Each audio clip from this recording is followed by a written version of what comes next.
गाड़ी में 2 पहिए हैं, एक पहिया टूट जाए और एक बहुत मजबूत है, तो गाड़ी ना तो चल पाएगी और ना शोभा ही देगी। दोनों मिलकर के धर्म करें, दोनों मिलकर भगवत आराधना करें, दोनों की मिलकर भगवत आराधना करने से पूरा परिवार कल्याण में हो जाएगा। अब अगर पत्नी तप परायण है, भजन परायण है, भगवत परायण है और पति कुमार्गगामी, तो भी पति की रक्षा होती रहेगी, उसके बल से। जैसे वृंदा सती है और जालंधर राक्षस स्वभाव का है, कोई बाल बांका नहीं कर सका।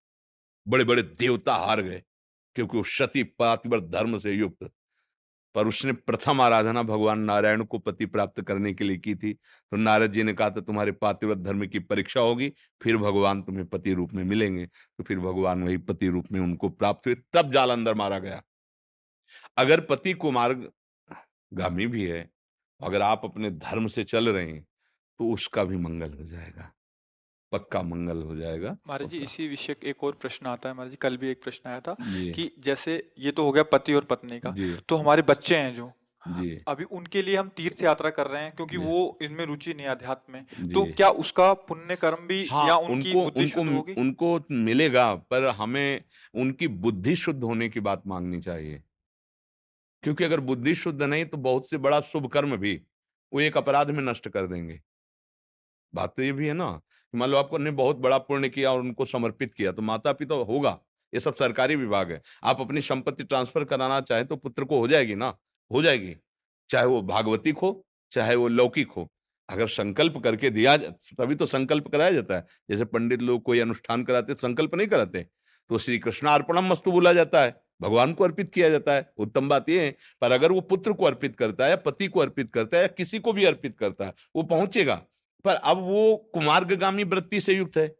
अब वो ऐसे अपराध कर रहा है, तो शुभ तो उसको सुख देने की चेष्टा करेगा, पर उसकी बुद्धि भ्रष्ट है, इसलिए अपराध ऐसे करेगा, सारे शुभ नष्ट हो जाएँगे और दुर्गति को प्राप्त होगा। तो अगर हमें किसी का भी मंगल मनाना है, तो हमें एक ही बात माँगनी है कि प्रभु इस भजन से, इस साधन से उसकी बुद्धि शुद्ध हो जाए, बस। बुद्धि शुद्ध हो गई, सब बात बन गई। बुद्धि शुद्ध नहीं तो फिर आप कुछ भी व्यवस्था कर दो, अरबों रुपया एकत्रित कर दो, बुद्धि खराब है, तो कुछ ही दिन में देखोगे सब नष्ट-भ्रष्ट कर देगा वो। बुद्धि ठीक हो जाए। अपने लोगों को चाहिए कि तीर्थयाटन, धर्म, दान, पुण्य, भजन जो भी करें और जो हमें प्रिय है, पुत्र है, पत्नी है, पति है, तो हम प्रभु से ये माँगे कि नाथ इनकी बुद्धि पवित्र हो जाए। अगर सद्बुद्धि हो गई, तो कुछ भी नहीं होगा, तो भी वो सब सजा देगा।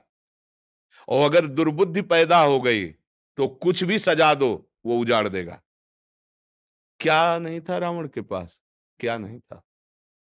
कौन-सी त्रिभुवन की ऐसी सिद्धि थी जो रावण के पास नहीं थी? दुर्बुद्धि आ गई। विभीषण जी समझा रहे हैं कि प्रभु सुमति कुमति सबके उर राहीं, नाथ पुराण निगम अस कहाहीं। जहाँ सुमति तहाँ संपत्ति नाना और जहाँ कुमति तहाँ विपत्ति निदा। तौर कुमति बसी विपरीता। मैं देख रहा हूं कि आपके हृदय में कुमति बस गई, अब सर्वनाश हो जाएगा, मान जाओ, सुधार कर लो अपना। पर उसने तो फिर लात मार दिया। कुमति ने क्या किया? सर्वनाश कर दिया। जब बंदर पैर मारते थे ना रावण की खोपड़ी में, वो मंदोदरी जी वहीं थीं। तब कहा राम विमुख असहाल तुम्हारा, रहा न को कुल रोवनिहारा। भगवान की विमुखता तुमने स्वीकार कर देख लो, आज कोई तुम्हारे ऊपर रोने वाला नहीं। और जब तुम ताल ठोकते थे भुजा में, तो बड़े-बड़े दिक्पाल भयभीत हो जाते थे। आज उसी खोपड़ी को बंदर पैरों से मार रहे हैं।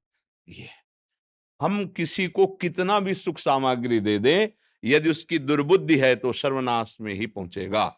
और अगर सुबुद्धि है तो नमक रोटी खा के भी एक दिन वो सब साम्राज्य एकत्रित कर लेगा। इसलिए चाहिए अपने प्रियजनों के लिए हम अपने साधन का, अपने भजन का यही भाव मांगे कि उसकी बुद्धि शुद्ध हो जाए।